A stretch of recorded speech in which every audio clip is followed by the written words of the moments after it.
Reality of human کے معزز دوستو، میں ہوں بلاول شہزاد اور آپ دیکھ رہے ہیں ریئلٹی آف ہیومن۔ ناظرین محترم، دجال کے متعلق حدیث بیان کرنے سے پہلے مناسب معلوم ہوتا ہے کہ دجال کے بارے میں یہودیوں کے نظریات اور ان کی موجودہ تحریف شدہ کتابوں میں بیان شدہ پیشن گوئیاں بیان کی جائیں، تاکہ اس وقت جو کچھ امریکہ اور دیگر کفار یہودیوں کے اشاروں پر کر رہے ہیں اس کا پس منظر اور اصل مقصد سمجھ میں آ سکے۔ دجال کے بارے میں یہودیوں کا یہ نظریہ ہے کہ وہ یہودیوں کا بادشاہ ہوگا، وہ تمام یہودیوں کو بیت المقدس میں آباد کرے گا، ساری دنیا پر یہودیوں کی حکومت قائم کرے گا، دنیا میں پھر کوئی خطرہ یہودیوں کے لیے باقی نہیں رہے گا، تمام دہشت گردوں، تمام یہودی مخالفوں قوتوں کا خاتمہ کر دیا جائے گا اور ہر طرف امن و امان اور انصاف کا دور دورہ ہوگا۔ ان کی کتاب ایزاخیل میں لکھا ہے، اے صہیون کی بیٹی خوشی سے چلاؤ، اے یروشلم کی بیٹی مسرت سے چیخو، دیکھو تمہارا بادشاہ آ رہا ہے، وہ عادل ہے اور گدھے پر سوار ہے، میں یوفریم سے گاڑی اور یروشلم سے گھوڑے کو علیحدہ کروں گا، جنگ کے پر توڑ دیے جائیں گے، اس کی حکمرانی سمندر اور دریا سے زمین تک ہوگی، اس طرح اسرائیل کی ساری قوموں کو ساری دنیا سے جمع کروں گا، چاہے وہ جہاں کہیں بھی ہوں، انہیں ان کی اپنی سرزمین میں جمع کروں گا، میں انہیں اس سرزمین میں ایک ہی قوم کی شکل میں دے دوں گا، اسرائیل کی پہاڑی پر جہاں ایک ہی بادشاہ ان پر حکمران ہوگا۔ سابق امریکی صدر ریگن نے 1983 میں امریکن اسرائیل پبلک آفس کمیٹی کے نام ڈائن سے بات کرتے ہوئے کہا، آپ کو علم ہے کہ آپ کے قدیم پیغمبروں سے رجوع کرتا ہوں، جن کا حوالہ قدیم صحیفے میں موجود ہے، اور آرمیگڈن کے سلسلے میں پیشن گوئیاں اور علامتیں بھی موجود ہیں، اور میں یہ سوچ کر حیران ہوتا ہوں کہ کیا ہم ہی وہ نسل ہیں جو آئندہ حالات کو دیکھنے کے لیے زندہ ہیں؟ یقین کیجئے یہ پیشن گوئیاں یقینی طور پر اس زمانے کو بیان کر رہی ہیں جس سے ہم گزر رہے ہیں۔ صدر ریگن نے مبشر چرچ کے جمع پیکر سے 1981 میں بات چیت کرتے ہوئے کہا تھا کہ ذرا سوچئے، کم سے کم 20 کروڑ سپاہی مشرق سے ہوں گے اور کروڑوں مغرب سے ہوں گے۔ سلطنت روما کی تجدید 9 کے بعد یعنی مغربی یورپ پر عیسیٰ مسیح یعنی دجال راکم پر حملہ کریں گے، جنہوں نے ان کے شہر یروشلم کو غارت کیا۔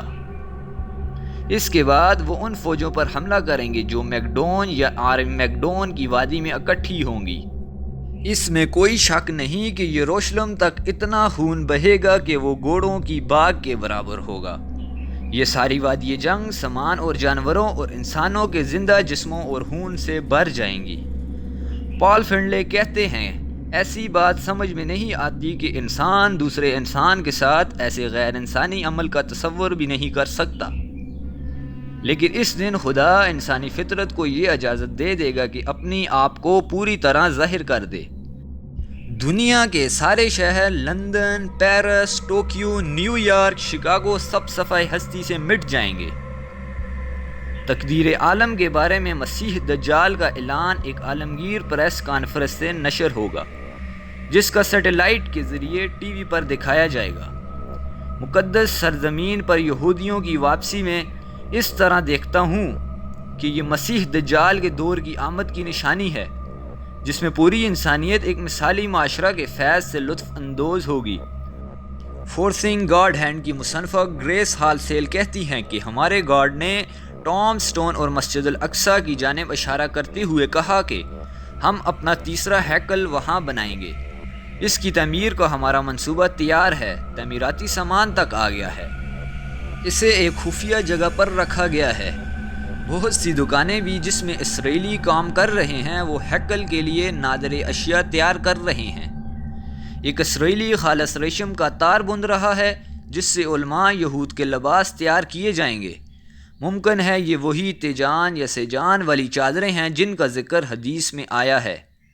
وہ آگے لکھتی ہے، ہمارا گاڈ کہتا ہے، ہاں تو ٹھیک ہے، ہم آخری وقت کے قریب آ پہنچے، جیسا کہ میں نے کہا تھا کہ کٹر یہودی مسجد کو بم سے اڑا دیں گے، جس سے مسلم دنیا بھڑک اٹھے گی، یہ اسرائیل کے ساتھ ایک مقدس جنگ ہوگی، یہ بات مسیح دجال کو مجبور کرے گی کہ وہ درمیان میں آ کر مداخلت کرے۔ 1998 کے آخر میں ایک اسرائیلی خبرنامہ کی ویب سائٹ پر دکھایا گیا جس میں کہا گیا کہ اس کا مقصد مسلمانوں کی عبادت گاہوں کو آزاد کرانا اور ان کی جگہ ہیکل کی تعمیر ہے۔ خبرنامہ میں لکھا ہے کہ اس ہیکل کی تعمیر کا نہایت مناسب وقت آ گیا ہے۔ خبرنامہ میں اسرائیلی حکومت سے مطالبہ کیا گیا تھا کہ ملحدانہ اسلامی قبضے کو مسجد کی جگہ سے ختم کرائے۔ تیسرے ہیکل کی تعمیر بہت قریب ہے۔ بک آف ریویلیشن کے 16ویں انکشاف میں ہے دریائے فرات خشک ہو جائے گا اور اس طرح مشرق سے بادشاہوں کو اجازت مل جائے گی کہ اسے پار کر کے اسرائیل پہنچ آئیں۔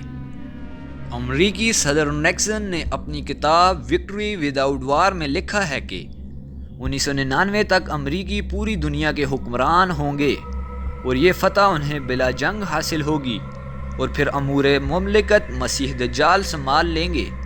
گویا مذکورہ سال تک مسیح کے انتظامات مکمل ہو چکے ہوں گے اور امریکیوں کی ذمہ داری ان انتظامات مکمل کرنے تک ہے۔ اس کے بعد نظام مملکت مسیح چلائیں گے۔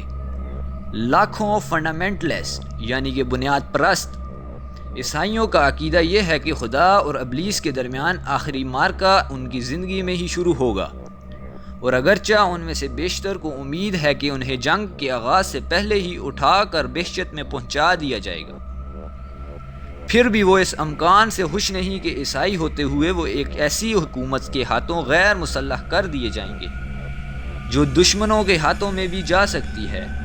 اس انداز فکر سے ظاہر ہے کہ بنیاد پرست فوجی تیاریوں کی اتنی پرجوش حمایت کیوں کرتے ہیں۔ وہ اپنا نقطۂ نظر سے دو مقاصد پورے کرتے ہیں۔ ایک تو امریکیوں کو ان کی تاریخی بنیادوں کے ساتھ جوڑتے ہیں اور دوسرے ان کو اس جنگ کے لیے تیار کرتے ہیں جو آئندہ ہوگی اور جس کی پیشن گوئی کی گئی ہے۔ اس سے یہ بات بھی واضح ہو جاتی ہے کہ بائبل پر یقین رکھنے والے لاکھوں کرسچن اپنے آپ کو اتنی پختگی کے ساتھ ڈیویڈینس یعنی ٹیکساس کے قدیم باشندوں کے ساتھ کیوں جوڑتے ہیں۔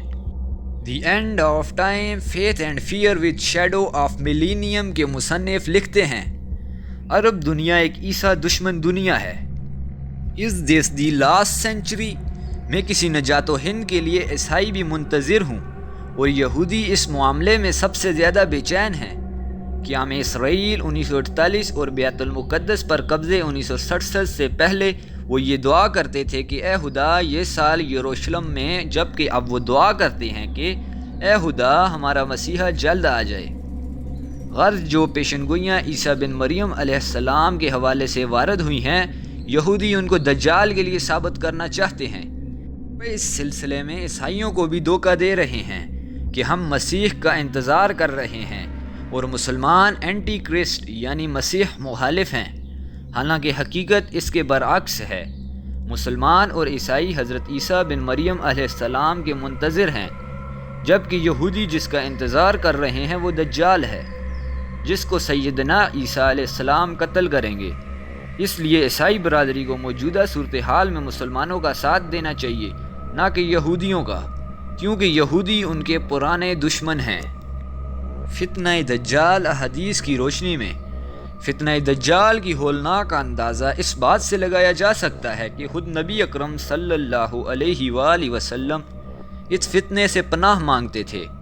جب نبی اکرم صلی اللہ علیہ وآلہ وسلم صحابہ کے سامنے اس فتنے کا تذکرہ فرماتے تو صحابہ کے چہروں پر خوف کے اثرات نمودار ہو جایا کرتے تھے۔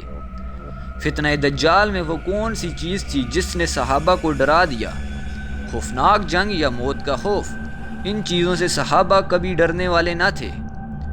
صحابہ جس چیز سے ڈرے وہ دجال کا فریب اور دھوکہ تھا کہ وہ وقت اتنا خطرناک ہوگا کہ صورتحال سمجھ میں نہیں آئے گی، گمراہ کرنے والے قائدین کی بہتان ہوگی، پھر پروپیگنڈے کا یہ عالم ہوگا کہ لمحوں میں سچ کو جھوٹ اور جھوٹ کو سچ بنا کر دنیا کے کونے کونے میں بھیج دیا جائے گا۔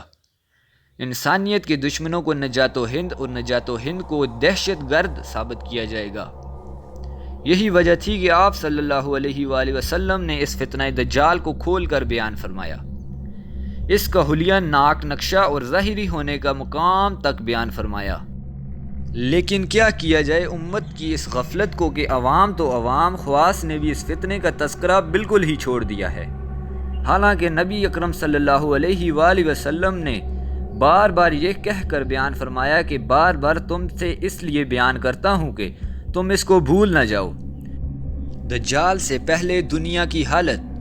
حضرت انس رضی اللہ تعالیٰ عنہ سے روایت ہے کہ انہوں نے فرمایا کہ رسول اکرم صلی اللہ علیہ وآلہ وسلم نے فرمایا دجال کے خروج سے پہلے چند سال دھوکہ و فریب کے ہوں گے، سچ کو جھوٹا بنا دیا جائے گا اور جھوٹے کو سچا بنا دیا جائے گا، خیانت کرنے والے کو امانت دار بنا دیا جائے گا اور امانت دار کو خیانت دار۔ ان میں رویبضہ بات کریں گے۔ پوچھا گیا رویبضہ کون ہے؟ فرمایا گھٹیا، فاسق و فاجر لوگ، وہ لوگ کہ اہم معاملات میں بولا کریں گے۔ ناظرین محترم، اور آخر میں دعا ہے کہ اللہ ہمیں اس فتنے سے دور رکھے اور خاتمہ بالایمان فرمائے، آمین یا رب العالمین۔